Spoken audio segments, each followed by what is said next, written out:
we don't know what's going to happen as we've made abundantly clear. We certainly have some takes, and everyone's entitled to their own opinion. Let's just say no matter what conditions happen, what would be some good advice for contractors to become a talent magnet in 2023 or to stay a talent magnet in 2023? What should people be thinking about in order to do that? I think the first thing that comes to mind when you say magnet, right? Like I think of two things. I think of attracting people, right? But I also think of holding on to people. Sure. And I think we sometimes don't do enough to do that second part. We take people for granted. A simple way of thinking through that is most people get significant jumps in compensation when they move from one company to another, right? Like for the people, if you look back at these 20-year careers and you say, what were the moments where you really jumped in comp? It wasn't when I moved from this role to this role in a company. It was when I moved from this company to that company.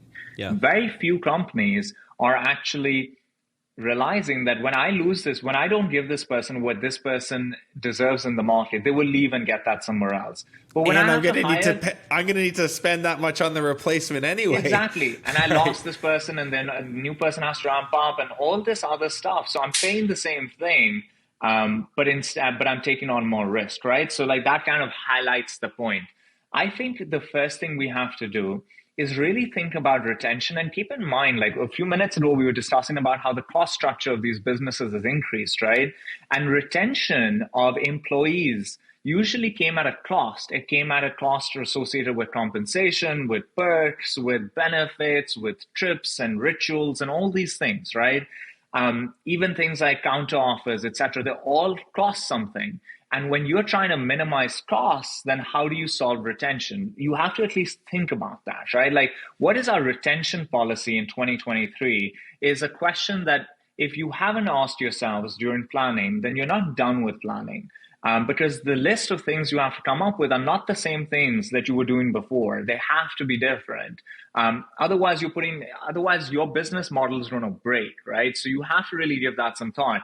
And people want to be respected. They want to be valued. They want to be treated like adults. They want to be equipped for success. They want opportunities for growth. They want so many things. You can't offer them everything, but you have to figure out what can we offer them and make sure you're doing that in a really good way.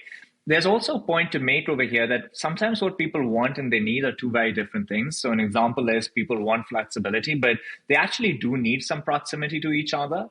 And so we need to find a way to bring people together for simple things like learning by osmosis, right? Like you learn a lot without even knowing you're learning just by being around coworkers. In a sales team, when you sit with 5 salespeople and you're all doing the same thing, even just by subconsciously listening to their good and bad calls, you are learning. Sure. And so we've got to solve against not having as much of that in this new world if we are remote, hybrid, and any form of hybrid. So the first thing is I think we've got to really have a strategy as to how we're going to retain top performers. The second becomes, if you want to attract top performers, the first thing I think a company needs to do is get better at telling their story. Why are we an exciting place to build your career? The software companies do that really well, right? Like people that are working there, they really feel like they're changing the world. And sometimes the tool that they're selling is not changing the world, but they really feel like they are part of this movement and they are making the world a better place. And I sometimes wonder why companies that are building the homes that we live in with new and interesting ways of building those homes compared to just 10, 20 years ago. Why companies that are establishing the infrastructure of our economy are not telling a better story and exciting people to come and work there and keeping the people that are there excited as well. Because if you can do that, then at least what it gives you is the probability of having a better talent pool to hire from. Because top talent, they care about the journey. They want a purpose that makes them feel excited to get up in the morning and get to work and allows them to do some of the best work of their lives. And so this becomes is a missed opportunity so far. It's not something that I think we need to keep doing. We're not doing a good enough job at this. The construction sector, the contractors, they don't do well here. and they need to get good at this. And then if you are doing a good job at this internally and externally, and you're doing what we just spoke about before this, which is equipping your people for success and have a real idea as to how you're creating stickiness with employees and keeping them engaged and happy, well, now you have this opportunity where these people will open up their networks to you. They will. You don't want your friend to come and work at a shitty company, right? Like, you'd be a horrible friend if you hated your job and you're like, you should come here. You're not going to do that. But if you love where you work, you're proud of it, and you think you're doing a really good, you're doing something good for this world, and it's a great place to work, and you feel valued and respected, and you feel there's opportunity here, then you're going to tell your friend who's looking for a job and who's good, hey, check this out. And so I think it gives you a larger talent pool. B, the people you're attracting yourself and are going through your interview process, if you by chance are trying to excite them about your company, which I think a lot of people don't do, they just grill candidates and they don't sell enough. But if you are actually selling your company to them, hearing it from the owner and the manager and the person you're reporting to is one thing. Hearing it from a person that's at the same level as you might be at when you join is a totally different thing. It changes the mind about that organization. There's a lot less take it with a pinch of salt when you hear it from a person who's going to be at the same level than those people. For that person to say these things, you have to focus on them and keeping them excited and happy, and also reinforcing the messaging that we spoke about. The next thing I think that is important for a company if they want to be a talent magnet is I think they have to recognize that for them to be able to attract good people, they need really good people in that organization. A company full of C players is never going to attract A players. And so we shouldn't be making compromised decisions in hiring because it has offshoot effects that we sometimes don't recognize. If you hire people that are not amazing, then somebody amazing doesn't want to work there. And if by chance they decide to work there, very soon, they're going to get uninspired and they're going to want to go somewhere else, because you want to be surrounded by great people. And so I think it is important that people have a really high bar for hiring, because that high bar will come at a cost. But it comes at lots of benefits. One such benefit is just the productivity per person, which is a great way to increase margin.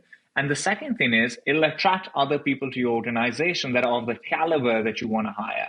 So those are there's so many things we can talk about, but I in thinking about this question, it was what is the missed opportunity that we should be doing either which way, and or the missed opportunities? And these were a couple of things that came to mind. Yeah, I think just to comment on the really being strict and staying disciplined about high performers versus C players.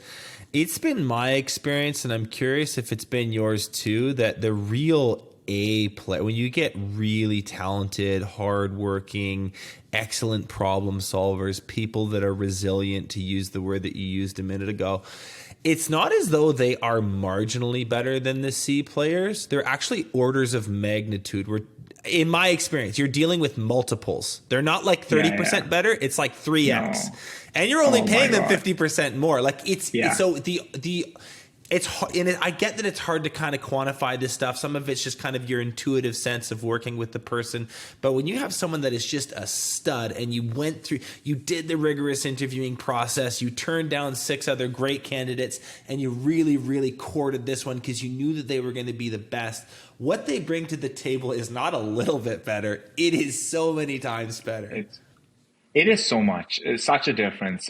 It's not just even in their productivity today.